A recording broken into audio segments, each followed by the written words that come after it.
Our series Issues That Matter continues this morning with a closer look at climate change. Former Vice President Al Gore has spent decades working on this global problem. He won a Nobel Peace Prize for his work. He has made 2 movies on the subject, An Inconvenient Truth in 2006, and this year's An Inconvenient sequel, Truth to Power. I'll tell you where some of that water is going. It's going into the streets of Miami Beach, Florida. This is a temporary pump here. All temporary. You just can't help. Oh, that's supposed to stop the water? It keeps it back as long as possible, but it's not very effective. And what happened is with these new high tides that came in, can't do anything for it. So it's going to get worse and worse as the tide comes up. Al Gore is here with us in Studio 57, and we're very pleased to have him. Welcome. Thank you very much. So tell me, in 10 years, what has changed that alarms you? Well, there have been 2 big changes, Charlie, in the last decade. Number one, the climate-related extreme weather events have become way more serious, way more common. Superstorm Sandy here flooded the War Memorial 9/11 site, for example. We have these rain bombs all over the country, all over the world. 7 inches in a couple of hours in Florida yesterday. The second big change is that the solutions are here now. The price of electricity from solar and wind has come down so quickly. It's now cheaper than electricity from fossil fuels in many parts of the world and soon almost everywhere.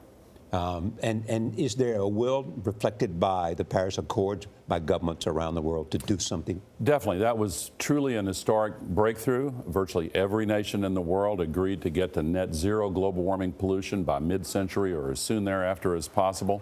It sent a powerful signal to markets, investors, businesses, industries.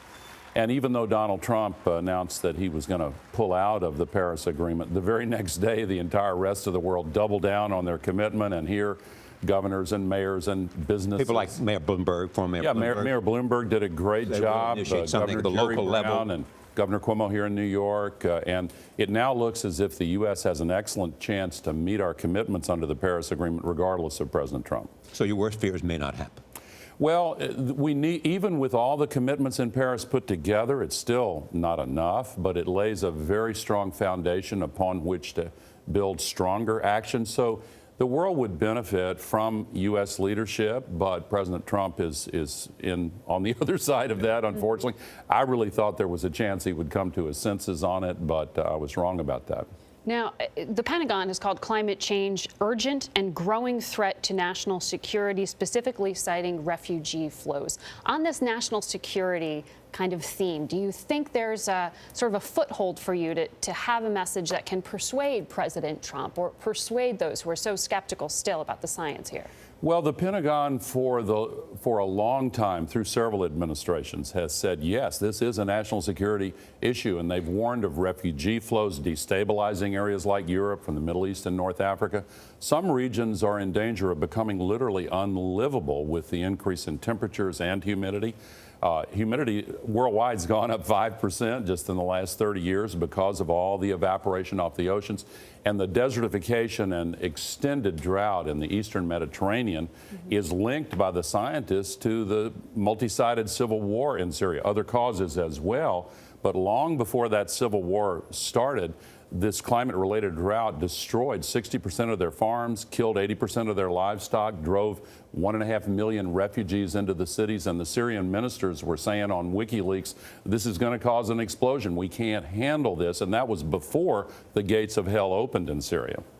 France's president has issued an invitation to American climate scientists to come and work there, and he phrased it as, in some ways, a hit against President Trump, saying, you're not welcome in your own country, come to mine. I mean, is this just political, or is there something that is truly underway in France in terms of fighting what you're talking about? Well, President Macron of France has done an outstanding job, and his predecessor did as well, in organizing that Paris conference.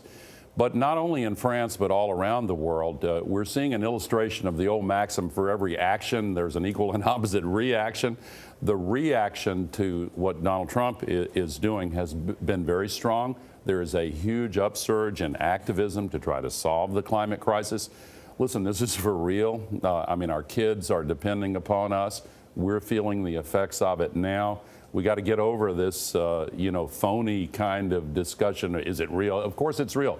The scientists have been nearly unanimous for a long time, but now Mother Nature is weighing in. Turns out she's way more persuasive than any of us. Mr. Vice President, I want to drill down on this threat to national security. Many of the countries who list climate change as a #1 threat are in Latin America and Africa. Yeah. Link that for us, the threat to national security and climate change in some of these other countries. Well, it's not only the refugees that are driven by sea level rise and drought and the extreme weather events. It's also pandemic diseases. In Latin America last year, for the first time ever, doctors were telling women don't get pregnant for 2 years in some regions of Central and South America because of the Zika virus. These mosquitoes bite more often when the weather goes up. They reproduce more actively. The virus incubates more quickly in the mosquito. There's a whole series of tropical diseases moving into regions where you don't have the immunities that have been developed over the centuries, and it's related to the shift of climate bands. The travel revolution and air travel has had something to do with it for sure, but the climate shifts have changed the regions where these viruses and other microbial diseases are taking hold. And it's also a threat to food security and water scarcity. So what is it that drives the opposition, you believe? Well, I think, first of all, in Tennessee, there's an old saying, if you see a turtle on top of a fence post, you can be pretty sure it didn't get there by itself. Right. These persistent levels of denial, unique in the United States, have been intentionally created by the large carbon polluters taking the playbook from the tobacco companies, hiring pseudoscientists to put out false data. And all of us as human beings are resistant to thinking about something that's hard to think about, so they've got something to work with there. If they can put out some false doubt, a lot of people are going, oh, okay, we don't have to worry about this now, but we do because it's here now. Yep. And if, in fact, the EPA has people who've been opposed to the EPA running it. Yeah. Yeah, it's horrible. The president has surrounded himself with a rogues gallery of climate deniers coming out of close ties with the carbon polluters. They just ruled more mercury and poison into the drinking and into water. But does that mean it has some political play in America? I mean, President Trump won the election. Yeah, but not on this issue. A plurality of Trump supporters, a majority of Republican supporters, 2/3 of the American people want to see us stay in the Paris Agreement. Look, our democracy's been hacked, Charlie, even before Putin hacked it, by big money. And the carbon polluters have used their lobbying power and their campaign contributions, playing with these redistricted areas where all they have to worry about is somebody, a more extreme version of themselves. And so the carbon polluters have really taken control of some parts of our democracy. We need to take it back. And this upsurge of activism is really encouraging. We're working with the Indivisible movement with the launch of this movie this weekend, An Inconvenient Sequel, Truth to Power, opens on Friday, and Indivisible and the Climate Reality Project and other Sierra Club going to be all over the country with other groups trying to build the momentum to get popular support to overcome the lobbyists and the carbon polluters. Thank you so much, Mr. Vice President. Thank you for having me. Thank you for covering issues that matter. Thank you. Thank you, sir.